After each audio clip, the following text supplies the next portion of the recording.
Bismillahirrahmanirrahim. Today we are going to discuss last two properties of chemical properties of ethene जो remaining थी हमारे पास.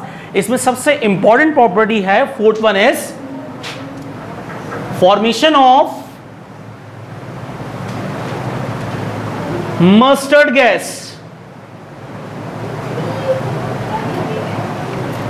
Mustard gas directly skin पर attack करती है, poisonous gas है और ये फर्स्ट वर्ल्ड वॉर में इस्तेमाल की गई थी. ठीक है. फॉर्मेशन किस तरीके से होगी? When ethene CH2 double bond CH2 reacts with sulphur monochloride S2Cl2. Monochloride क्यों कह रहे हैं? क्योंकि सल्फर और क्लोरीन के दरमियान रेशियो कितना है atomic? 1:1. In the presence of pyridine as a solvent. ये एक ऑर्गेनिक सॉल्वेंट है, एरोमेटिक. ठीक है. एरोमेटिक नहीं बल्कि इसके अंदर नाइट्रोजन मौजूद है इंटीरियर स्ट्रक्चर में. Heterocyclic. When ethene reacts with sulphur monochloride. अब इंपॉर्टेंट चीज, सारे के सारा फोकस यहां पर. बॉन्ड किस तरीके से ब्रेक होगा, किस तरीके की फॉर्मेशन होगी. इथीन के हमने लिए 2 मोल्स. सबसे पहले एक पाई बॉन्ड ब्रेक हो गया इथीन के दरमियान, तो CH2 सिंगल बॉन्ड CH2 पूरा फर्क कर रहे हैं, वैलेंसी फ्री. एक रेडिकल ये मौजूद है,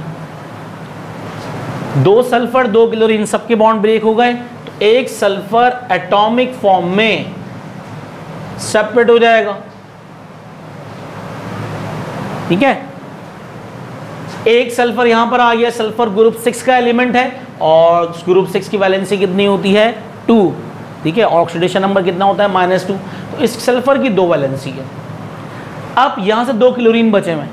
एक क्लोरीन एक रेडिकल पर, दूसरा क्लोरीन दूसरे रेडिकल पर. अभी 2 रेडिकल मौजूद है यहां पर. एक CH2 Cl ऊपर लिख देंगे, एक CH2 Cl नीचे लिख देंगे. इसको लिखने का एक तरीका और भी है, SCH2 Cl ट्वाइस.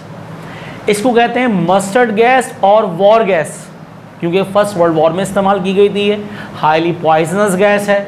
ठीक है. और it is directly attacked on skin. इसका एक कॉमन नेम है beta di chloro di ethylene sulphide. तो ये बहुत बार मल्टीपल चॉइस में पूछे जा चुका है कि what is the common name of mustard gas. Beta di chloro di ethylene sulphide is also known as mustard gas और वॉर गैस. तो उम्मीद है कि आप लोगों को ये फॉर्मेशन ऑफ मस्टर्ड गैस समझ में आ गया होगा. Now we are going to move towards polymerisation of ethene.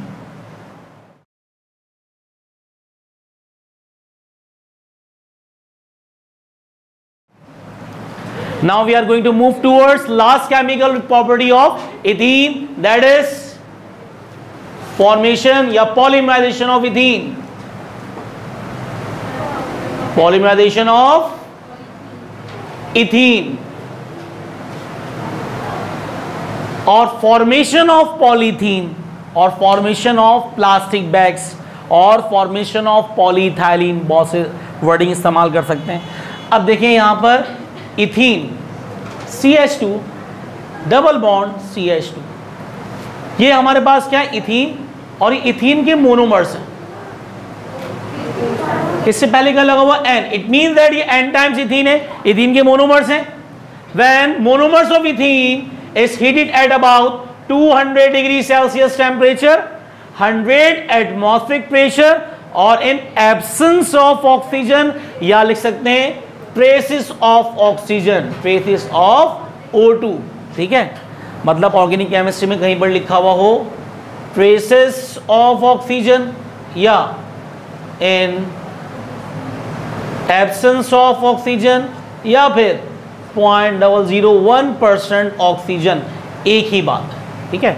तो when monomers of ethyne is heated at about 200 degree Celsius temperature and 100 atmospheric pressure and in the presence of 0.001% oxygen, मतलब traces of oxygen, बहुत ज़र्रात particles traces मौजूद है oxygen के।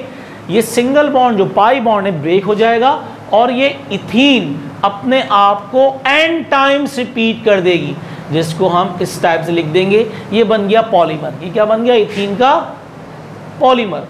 Poly means many, पहले ethene थी अब बन गई मैनी इथीन। मैनी का मतलब पॉली, तो इथीन से पहले क्या लगा देंगे? ये क्या था? ये था इथीन। इथीन से पहले क्या लगा देंगे? पॉली, तो ये क्या बन गया? पॉलीइथीन। और इसको हम कह सकते हैं पॉली इथाइलिन। और ये सिंपल क्या होता है? Plastic bags. ठीक है, तो formation of plastic bags, formation of polyethylene, formation of polythene which is obtained by polymerization of ethene. So here we have complete two important chemical reaction of ethene, that is formation of mustard gas and formation of polythene plastic bags. If you have any query regarding these topics then please ask. Till then अपना ख्याल रखें। अल्लाह हाफ़िज़।